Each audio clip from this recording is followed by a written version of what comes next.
অবশেষে ইরানে যুক্তরাষ্ট্রের হামলার অনুমোদন দিলেন প্রেসিডেন্ট ডোনাল্ড ট্রাম্প।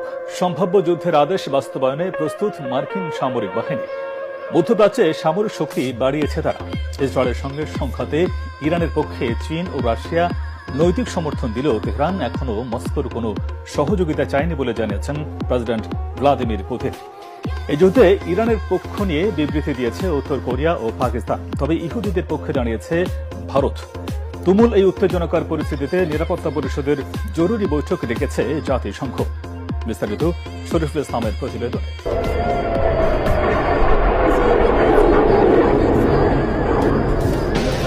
ইরানের সাথে তুমুল লড়াইয়ের এ পর্যায়ে ইসরায়েলে হাইপারসনিক ক্ষেপণাস্ত্র ছুড়ছে ইরানের বিপ্লবী গার্ডের অ্যারোস্পেস ফোর্স, যা সরাসরি আঘাত হানছে ইসরায়েলের বেসামরিক এলাকাগুলোতে।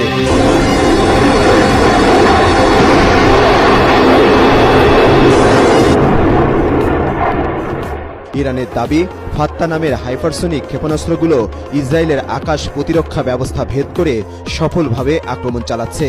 ইসরায়েলি বাহিনীর আগ্রাসনের জবাবে শেজেল 2 নামের দীর্ঘপাল্লার কঠিন জ্বালানির ব্যালিস্টিক ক্ষেপণাস্ত্র ছুড়ছে ইরান। দুদেশের এই সংঘাত মারাত্মক বিপর্যয় ফেলে দিয়েছে বিশ্বকে। ইরানের সর্বোচ্চ ধর্মীয় নেতা আয়াতুল্লাহ আলী খামেনি কোনো শর্তে আমেরিকার কাছে আত্মসমর্পণ না করার ঘোষণার পর তেলে বেগুনে জ্বলে উঠেছেন মার্কিন প্রেসিডেন্ট ডোনাল্ড ট্রাম্প। খামেনির বক্তব্যের পর শীর্ষ উপদেষ্টাদের সঙ্গে নিয়ে বৈঠক ডেকে ইরানে আমেরিকার সামরিক অভিযানের অনুমোদন দিয়েছেন তিনি। ইরান যদি আত্মসমর্পণ না করে তাহলে খামেনির জন্য শুভকামনা। আমি ইরানে হামলা করতে পারি।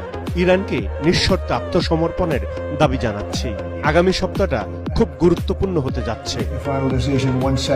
ট্রাম্পের আদেশ বাস্তবায়নে আক্রমণের প্রস্তুতিও নিয়েছে মার্কিন সামরিক বাহিনী। মধ্যপ্রাচ্যে সামরিক শক্তি বাড়িয়েছে তারা। নৌবাহিনীর তৃতীয় একটি ডেস্ট্রয়ার ঢুকেছে পূর্ব ভূমধ্য সাগরে। আরও একটি এয়ারক্রাফট ক্যারিয়ার স্ট্রাইক গ্রুপ পাঠানো হচ্ছে আরব সাগরে। ইসরায়েলের পাশে থাকার জন্য ট্রাম্পকে ধন্যবাদ জানিয়েছেন প্রধানমন্ত্রী নেতানিয়াহু।